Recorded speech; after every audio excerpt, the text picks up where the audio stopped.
Shri Satcharitra, Chapter 1. The story of grinding wheat and its philosophical significance. According to the ancient and revered custom, Hemar Pant begins the work Sai Satcharitra with various salutations. First, he makes obeisance to the god Ganesh to remove all obstacles and make the work a success, and says that Shri Sai is the god Ganesha, then to goddess Saraswati to inspire him to write out the work, and says that Shri Sai is one with this goddess and that he is himself singing his own life. Then to the gods Brahma, Vishnu, and Shankar, the creator, preserver, and destroyer, deities respectively, and says that Sainath is one with them, and he, as the great teacher, will carry us across the river of worldly existence.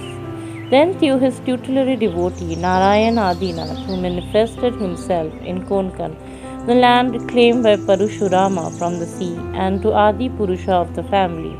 Then to Bhardwaj Muni, into whose Gotra he was born, and also to various rishis Yagna Vakalya, Bhrigu Parashara, Narad, Vedvasya, Sanak Sanandan, Sanat Kumar, Shuka, Shaunak, Vishwamitra, Vashishtha, Valmiki, Vamadeva, Jaimini, Vaishampayan, Navayogendra, and also modern saints such as Nivritti, Jnan Dev, Sopan, Muktabai, Janardhan, Eknath, Namdev, Tukaram, Kanha, Narhari, etc.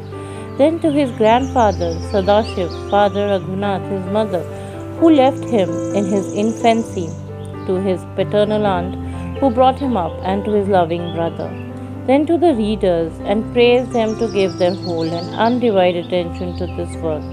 And lastly to his Guru, Sri Sainath, an incarnation of Sri Dattatreya, who is his sole refuge and who will make him realize that Brahman is the reality and the world an illusion, and incidentally to all the beings in whom the Lord God dwells. After describing in brief the various modes of devotion according to Parashar Vyas and Shandilya, etc., author goes to relate to the following story.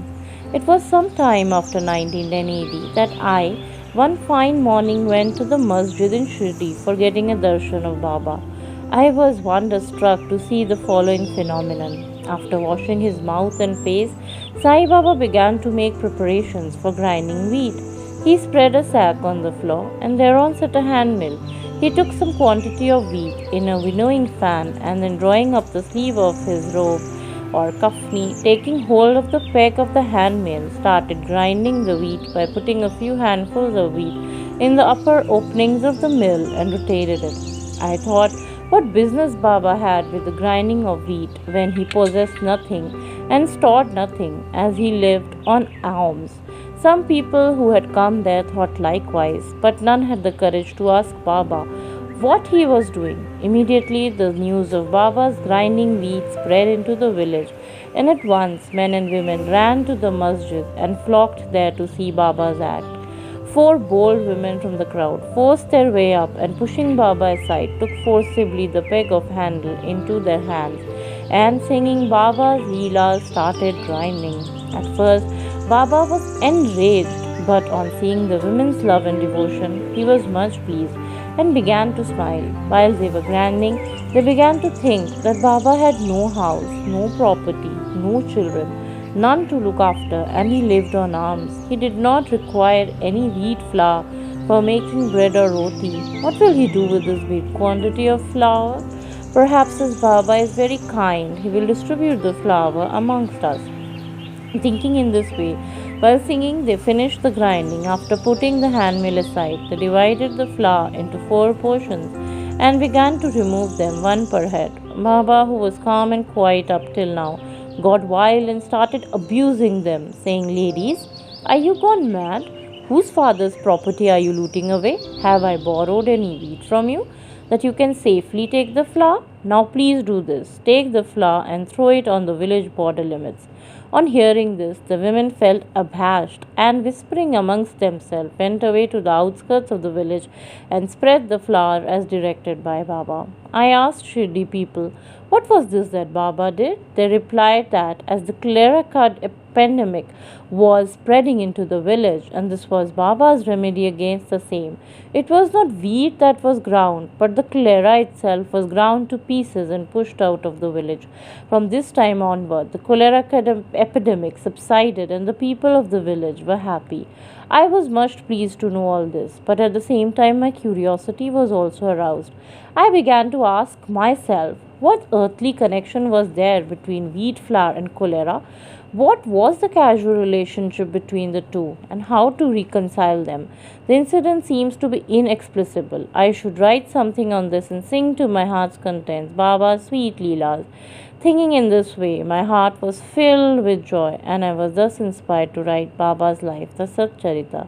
And as we know, with Baba's grace and blessings, this work was successfully accomplished. Philosophical significance of grinding. Apart from the meaning which the people of Shirdi put on this incident of grinding wheat, there is, we think, a philosophical significance too. Sai Baba lived in Shirdi for about 60 years, and during this very long period, he did the business of grinding almost every day. Not, however, the wheat alone, not, however, the wheat alone, but the sins, the mental and physical afflictions and miseries of his innumerable devotees. The two stones of his mill consisted of karma and bhakti, the former being the lower and latter the upper one. The handle with which Baba worked the mill consisted of jnana.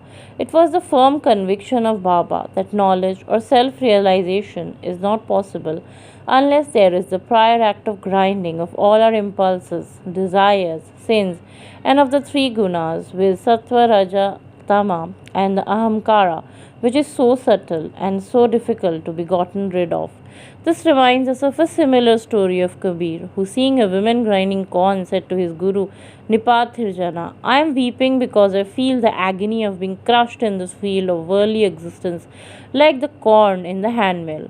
Niparthijana replied, do not be afraid. Hold fast to the handle of knowledge of this mill as I do, and do not wander away from the same, but turn inward to the center, and you are sure to be saved. End of chapter 1. Bow to Shri Sai. Peace be to all.